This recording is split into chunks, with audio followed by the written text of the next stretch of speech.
The person who's going to introduce our keynote speaker, I'd like to introduce him, and that's Glenn Urban, who he's been dean of the Sloan School. He's one of the most cited and successful researchers in marketing, but I have special gratitude to him because back in 1998, as David mentioned, he worked with us to co-found the new program, which is now essentially the grandfather of the initiative on the digital economy. Back then, I guess it was called the Program on E-commerce and Internet Marketing, and he's been integral in the success and growth. He's really been the guide that helped us develop, I guess you'd call it the business model for the initiative, and developed so much of the culture that's made us successful. So please join me in welcoming Glenn Urban to the stage.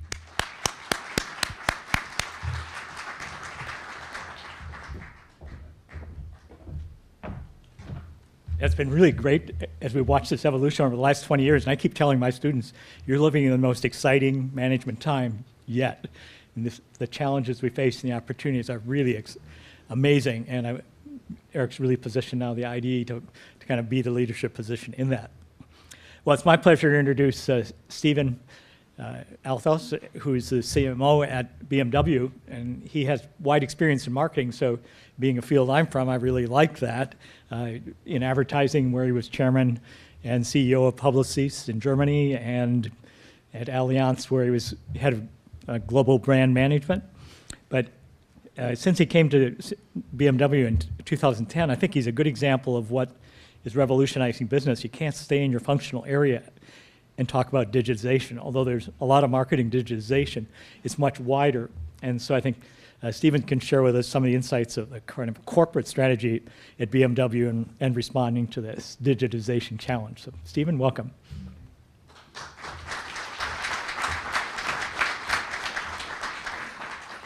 Thank you very much. Thank you.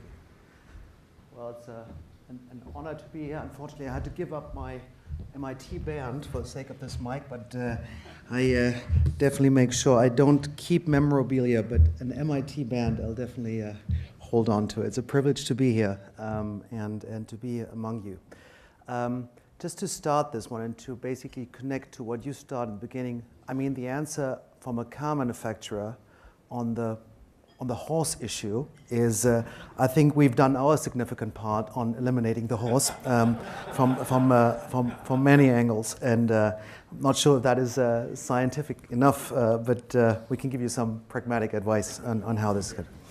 Okay, even though I carry the title of Chief Marketing Officer, first of all, this is not going to be a marketing presentation, because I know, and just as in tribute to this group of fascinating individuals at a very, very amazing place. I've never entered a room where there's a working group that says lifelong kindergarten, a very attractive working group. I just told my wife, she said, just stay there, that's good. Good place to be. But I just want to give you an insight of what we mean by digital transformation really affecting the business.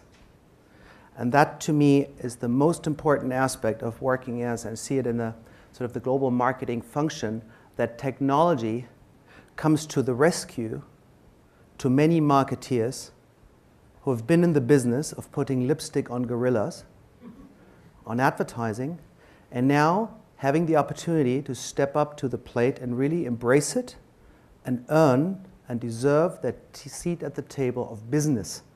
And not in the context of marketing as modern art, but truly as a game changer, as our business model is endangered. And if we don't leverage the marketing capabilities that we have, our business model is endangered. Don't want to speak of a horse right now, but definitely, and this is what this presentation is all about, I'd like to share the thinking here. I was asked if this presentation could be taped. The answer was yes. What I'd like to share with you, if that's okay, that we leave sort of some of the thinking here in this room, if that is okay.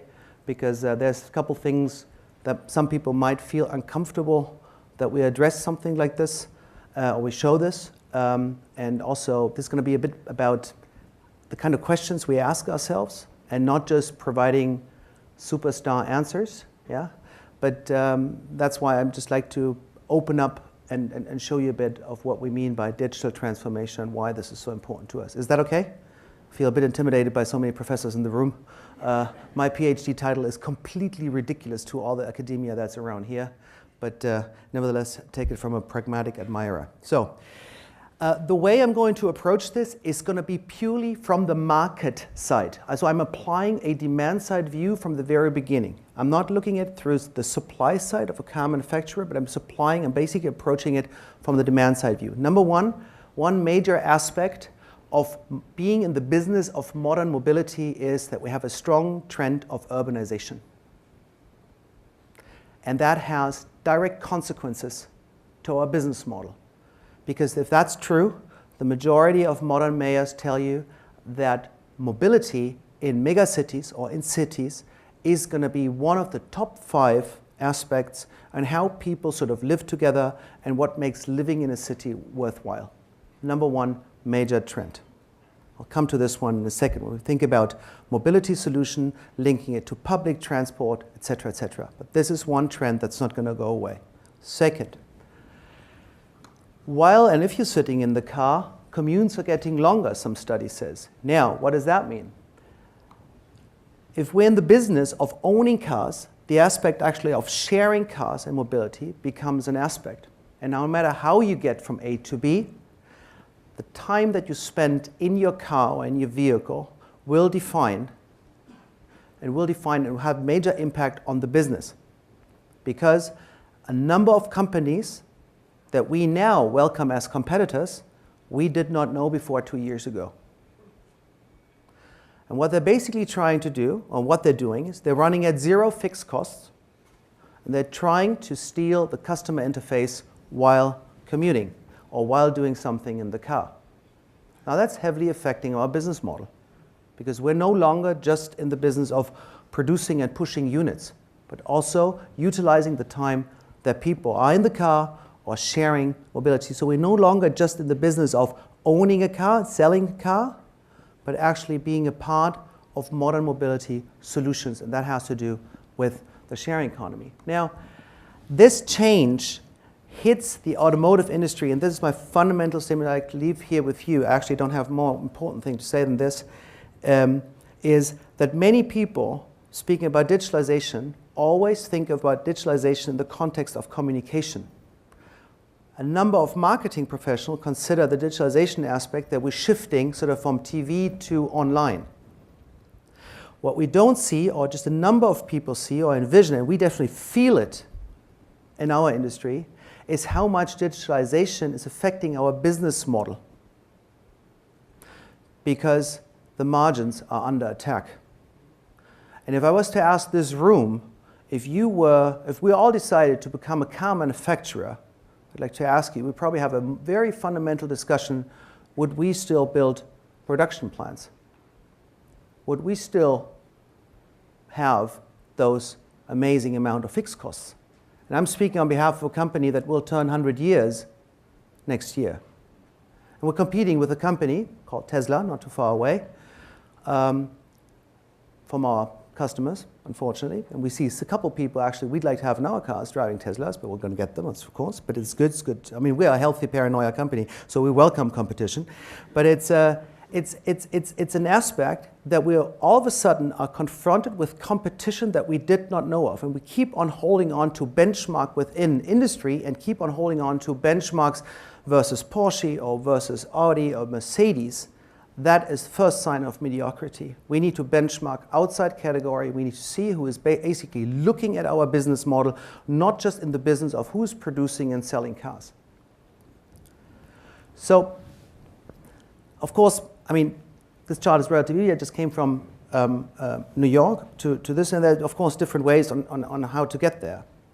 And just looking at this chart, I mean, when you are around places like this, or Silicon Valley, or actually, all around the world, people look at this fundamental getting from A to B in different ways, because there are new requirements and there are new startups all over the place, and basically people are looking at this one. So maybe, with new requirements from getting to New York to Boston around, okay, how spontaneous and flexible are, how simple, intuitive, how eco-conscious it is, how much do you use sort of the time, and at the same time, of course, you don't want to give up on quality and comfort. So if I just go back to those two charts, I mean, all those sort of basic sort of elements of getting from A to B, these are all basic fundamentals for new and upcoming business models. And again, if they're working off zero fixed costs, then for them it's okay just to try and get there. The question is, how fast are we to keep up with them? And how healthy paranoid are we to master this one? And how aware are we of the fact that digital transformation is about the business? And that's what I just like to focus and basically look at three aspects of this. Number one, we're looking at our business in a different way in a system of what we call ecosystem. By the way, my presentation is going to be over in 16 and a half minutes, roundabout. This chart is basically, so this is also going to be the last chart because I will show you where we stand at the moment. But clearly, if you see this from the very beginning, I mean, classically there's a definition of, okay, car manufacturers, you know, these are the guys who see each other at motor shows. It's basically a top left corner. That's what we do. We might call them oil buffaloes, anti-tree huggers, however you want to call it. Now, for a company like BMW to embrace this and to actually start this revolution in a time where there was not a high degree of sense of urgency out there, and the sort of the car, let's say the ultimate engine huggers like BMW, getting their heads around e-mobility was the most important decision that the company took back in 2008. To rethink mobility, to rethink car production, to rethink development, to rethink market management. And it was an amazing act of leadership, and it got us to a place where we are right now, that these questions were asked back in 2008 that then started Project I. I'll be speaking a bit about Project I because definitely Project I was a key lever to this. And what they started back in 2008 was nothing less than a revolution. Now, with most of you familiar with the German culture, Germans are not really about revolutions. There's never been sort of a revolution really succeeded in this sort of part of the world. It's more of a evolution type of thing, risk averse kind of process, keep things in place, but to really do such a strong, give it such a strong step, a strong way forward was something that in the context of BMW was absolutely unheard of. What were the success factors for this one? Number one, we had strong protectors for this revolution approach because at the end of the day, we are a family-owned business. We got two families that own our company. We're one of the few companies that have, I think, an admirable head of the supervisory board. And I think this context sort of was quite important to actually address this and actually go into this sort of revolution mode because we had to rethink the classic value chain. I'll come to the value chain in a second, where you have a product development and basically then you sort of upload everything that was so beautifully designed and stuffed and produced onto the market. And sort of the inner principle, no one said it of course, to the marketing and sales team was basically to say, boys in marketing and sales, don't screw it up. Right? Because the product was great, it was the ultimate sort of supply side view.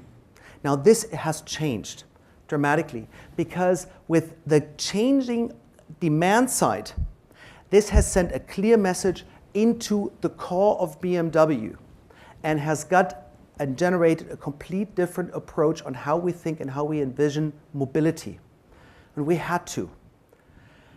So this aspect was very important and needed and required a transformation also on the way we see marketing. And why is that? Because of digitalization. If you see this classic value chain, our definition of customers in the past was pretty much a definition of a wholesale bit. Our definition of customer was the dealer. The horrible word per definition. But just that was sort of the perspective. So basically running on strategies, we're pretty much on a product leadership strategy, partnering with a retail body that was on a customer intimacy strategy, and very simply put, I'm not sure I would put this sort of in academia, but that's the way I see it, digital transformation is allowing us right now to, for the first time, as a company that runs on a product leadership perspective, to connect with customers directly. For the very first time, this is happening in our business. And that's what is changing the game. And that's why Tesla has taken a complete different approach on how they look at the business, because they're going direct from the very beginning. There are three, and I'm sure I'll be looking and listening to sort of the key changes in your businesses as we go through this, the day. I've tried to capture sort of three sort of elements on what are sort of those changing strategic sort of paradigms in our business. I'm including those, definitely not limited to those, but these are the three that I sort of have constantly on my mind. Number one, three shifts. Number one, the shift from the business model of hardware to software. Number one. I mean, it's easier said than done. It's not just a funny claim, but it's, if you think about it, the role of connectivity, the role of aspects, what kind of a system do we have in the car, how much data do we allow in the car, et cetera, et cetera. So this business context of shifting from hardware to software, that's one. The second bit is shifting the perspective, the customer definition, from wholesale to retail. And without going from one extreme to the other, how do we find a healthy balance between the two? Third, and that aspect I've touched on briefly, and I've just brought one example with the BMW i3, is that the business model no longer works on just owning a car, but being partner and working towards using mobility. And there are very clear signs, writings on the wall, that we're moving towards a mobility flat. Why should our business be any different than many other industries that we see? Thank God, and that's also our job, so at the one hand, mastering sort of digital transformation, at the same time, keep the brand aspirational. I cannot allow that we are competing with commodity driving. As a love brand, that's simply something that you do. And I don't know how many BMW drivers are out here, but we are diehards, we love driving. And at the same time, we need to keep the brand aspirational. So whatever we do, and however sensible this might sound, and how tech-affine at the end of the day, we still like to go out there and have our car. So I'm not sort of preaching and singing the song of mass community, mobility, that, you know, where you don't care, you're not being brand conscious. But our biggest obligation, it's a blessing and a curse, is that we need to protect this ultra strong and very clear brand where people feel either very passionate for or against it, which is one of the key requirements for being a strong brand. You need strong endorsers, and yes, hating is allowed as well. Now, issue on the shift from hardware to software, the connectivity issue is of critical importance, and I don't even dare to go into this one because, I mean, you're all aware of this. But think of a company, and this is part of our industry, that thinks in 7-year cycles. 7 years. I mean, that's ridiculous to some startups. I mean, 7 years ago, you have to take decisions on cars and their infrastructure 7 years. And so it requires a complete different shift, and that's what we just introduced. That with, and you might laugh at this, but it is actually something that took a lot of, let's say, management attention, let's put it this way, to push the aspect of how can our car survive in the digital space, and we had to push this one in the product development cycle up front from the very beginning. And do the same analytics that we do, for example, what is going to be the law of emission from the Brussels government, etc., or from the United States or the state of California, etc., in the year 2020. We know everything that we can do with aluminium and steel and carbon, etc., and we simulate those things. And part of our company lives in the year 2022 forward, which is okay. With respect to digital, we also had to get some people in there who are also passionate to make sure that our products will be able, actually have the opportunity to survive in 2022 without becoming a horse. The second bit is the retail aspect. Now, in the past, the business model was our retail body invested in brick and mortar, pretty much, you know, outside city centers, and people would go there regularly 4, 5, 6 times to to go down the funnel, to get information, to then come back, to etc. Today, we moved past 10 years from 6.4 visits to 1.4. Very simple, and every sales guy, as you know, and many of you have been working in sales, you know, your first view is the belt, the second one is the shoe, the third one is the person looking you straight in the eye, etc. And you try to make an assessment, is that person in there to buy, yes or no, because it will decide about my bonus, whether I'm spending time with X or Y, because X looks more buying willing than Y. Simple, okay? And we can dispute this, but it's a fact of life. This is changing. The web is changing. Price transparency changing. No more haggling. Customer supremacy. Customer comes so prepared. It's not even funny. On the retail side, we moved in the past 15 years from 10 models to 83 models. In the majority of our retail environments, I don't even have the opportunity to showcase all 82 cars. Now, in come you, ultra prepared. You know everything. You know everything about Audi, Mercedes, BMW, etc. Poor guy standing there, poor girl, whoever, standing there, trying to assess, okay, where is this person in the funnel, what kind of, etc., etc. It's a lot of changing going on. Okay? Plus, on the retail side, with the i3, just to give you an example, 80% of all spare parts gone. Can you think about the business model in after sales? Different. That's why we had to go direct with the i3. Because the business model of the i3 is basically a commission-based system for the dealer in this case, because he's basically handing over the car. His business model is no longer really on after sales, because the i3 is not so much about after sales. There's not much that can go wrong with that car. And what can go wrong, we need to fix. That's why we establish a direct relation. So this is redefining the role of retail. Third, from owning a car to using mobility. We're introducing the i3 in many megacities. We're just in the final down to 2 in Singapore right now for their global for their major ecosystem mobility system for 1,150 cars that they're going to have, I think, in 2017. And of course, it needs to be zero emission. Now, you can be a car manufacturer, you can provide for all the things, but you need to be aware that you're part of an ecosystem, and you can't all do it on your own. So this requires charging, it requires possibly tax advantages or any kind of incentive schemes, etc. You cannot do it on your own as a manufacturer. You're in there, and that's why we are really welcoming everybody who is thinking about modern mobility in this context. In this case, just for the record, yes, we also welcome Tesla on this one. Fight them, but we love them that they're there. So, nutshell, as a business presentation, this is sort of the traditional value chain. And the key is, now this holds true for many value chain, because this one is broken.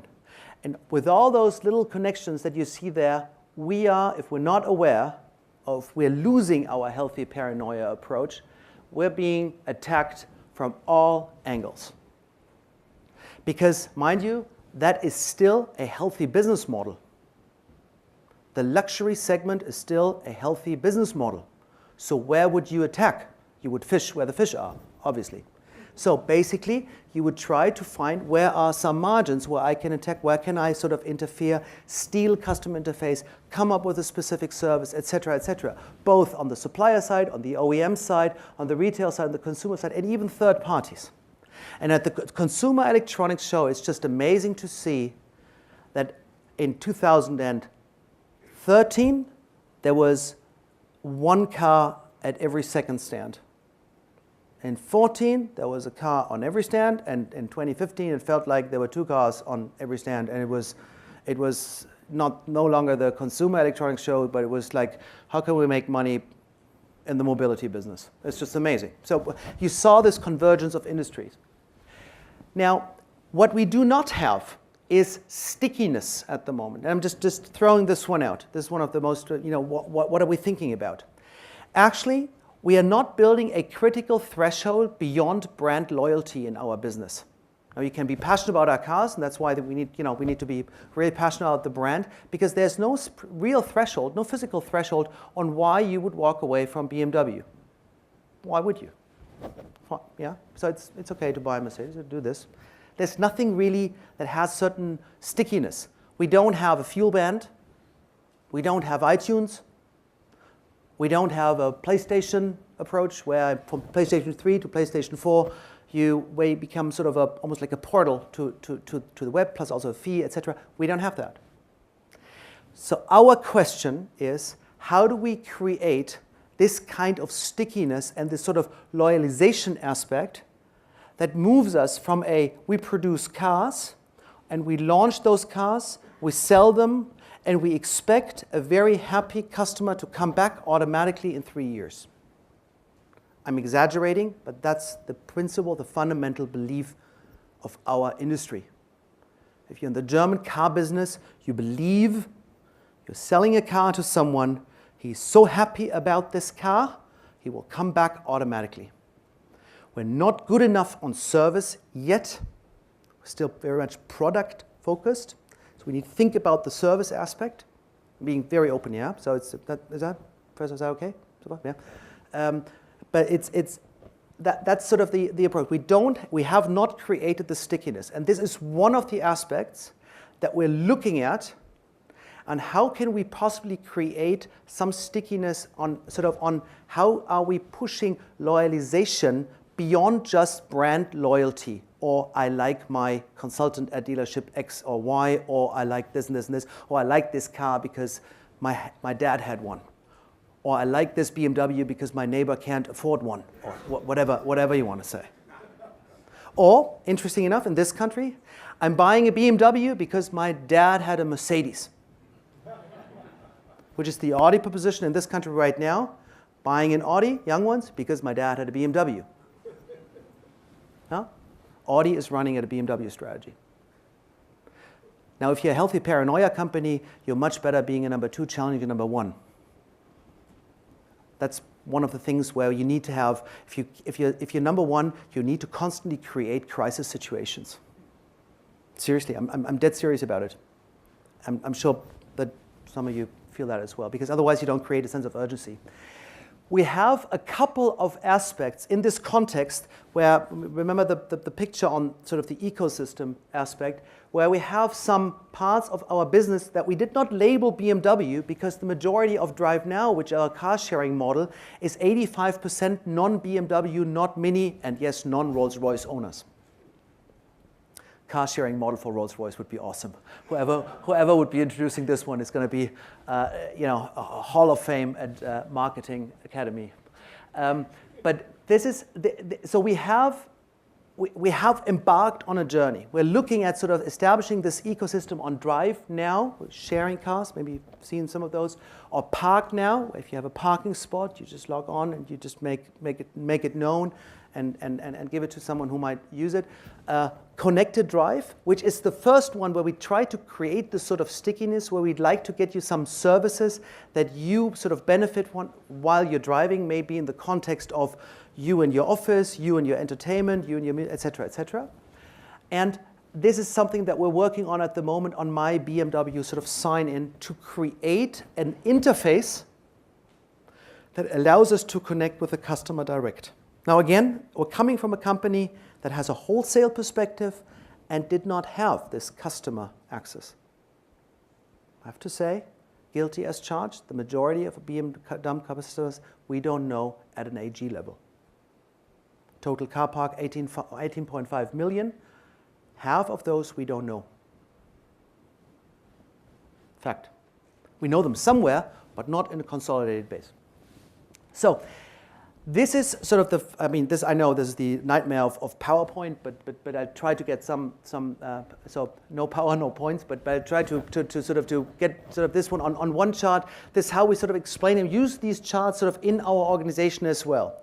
Because you always, number one, if you're working in a big company, never use examples from within the company. Reason, there's always someone who knows better and who's been longer in the company. So reason number one, try to generate examples from other industries. Yeah? Everybody keep calm, it's easier, etc.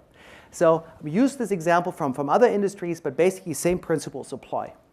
You see the green bubbles, basically these is sort of the full array of how people sort of approach us, from being fans to buying them, from transaction, etc. And we have different channels. The key thing that we're working on at the moment, and we're not alone on this one, is to create, and you might laugh at this, we need and we are willing to create this one customer ID. And I know that there are enough Accenture people in the room. I know you'd probably have some brilliant examples on how to pull it off amazingly. Just do me one favor. If you approach us, don't pretend that you know how to do it immediately, okay? Give it to us like warm milk and honey, okay? And take us on a journey and have the sort of the mental attitude that no one else has done it either.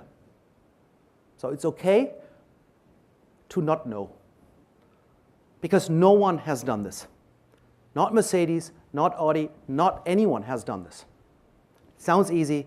We haven't pulled it off. That is the whole, this is something that we need to get to. Because if we don't own this customer ID, if we don't have access to a relevant customer interaction, then all those invaders to our business have a very easy entry into our business. We cannot protect it. We might look still cool, like a cool brand, but we cannot really protect ourselves. So that's the most important chart that we're basically, my dad told me always focus on one simple metaphor. If the house is on fire, what is the one chart or the one thing that you would take away? I'd take away this chart at the moment. Because I'm using this chart wherever I go. Does that have a lot to do with marketing? Some people are very, very disappointed after meeting me with this chart because they expect a lot of, let's say, campaigns, etc. I said, we can all do that as well. We can do this in the break. That is the most important bit. If we don't focus on this one and generate this one customer ID and do this in a consecutive way, think big but start small, we're doomed.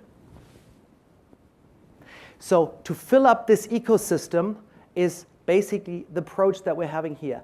And BMW I has been a major lever to understand for us what digital transformation means, because the kind of people we are attracting to BMW are beta testers. And those beta testers are telling us what are the requirements of future mobility in the future. So BMW i3 went direct for the first time, different thing, established a direct relationship with the customer in this case. And these customers and these drivers are people who also read the fine print. Drive now, park now, charge now. This is just the beginning, and we're not alone on this. So with that, I'd like to thank you for your attention. I'd just like to sort of recapture on how important digital transformation at the moment for BMW is. I think we're on a good way, but, and I'm taking this as an example because it was quoted many times. Sometimes if you're still making money, to create sort of the sense of urgency to look ahead is pretty difficult to do. You need very strong journey partners to constantly remind you of future developments in the market. For that reason, this place and our journey partnership that we have here is very essential to us. That's why we're here. And that also holds true to some of the consultants that follow us in this case. I think in times like this, you need to have excellent journey partners, excellent piece of advice, and people who are willing to sort of co-create, co-willing in the spirit of, we have not done this, let's find out together. So this is my pitch for the day. Thank you very much.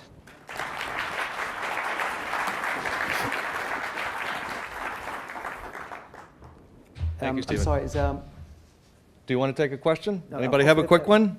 Please. Organized structurally to be able to deliver against the omni-channel approach, considering that you have turf wars and everything else when people are trying to deliver against different channels. What do you mean turf wars? Well, so I mean, naturally, there's What company are you from? Well, EMC Corporation, but that's, it's not a comment for me and my company in particular, but large organizations in general. So there's typically one set budget across all of marketing, I would imagine, and we need to carve it off to address each channel or each different kind of venue appropriately. So I'm just curious that in terms of the org chart and how you effectively execute against this. I mean, it looks like you have a shared vision in terms of going out and hitting all the channels, but how are you actually organizing? I'm not representing the majority of our company. Oh, okay. It's a different, it's a services group? No. The point of view I'm representing is we're 110,000 people, and you will find a lot of areas that would not subscribe to this one at the moment, or would say, come on, it's going to be okay, we're still in sales, we can still push volumes, et cetera, et cetera. So I also have some colleagues who would state that one. Is it a common shared vision by the supervisory board and the board? The answer is yes. Are all markets on the same strategy? The answer is no. How are we structured? We are structured by using sort of the BMW I examples, which was sort of a task force approach across many sort of different divisions. And this has been sort of the, the benchmark, the internal benchmark on how future mobility is going to be addressed. Our head of strategy, we just named 2 or 3 months ago, is sort of the one who is responsible for all the mobility services. So I'm in the state of justified optimism that we're not going to let go. Okay? Thanks very much, Stephen. Thank you.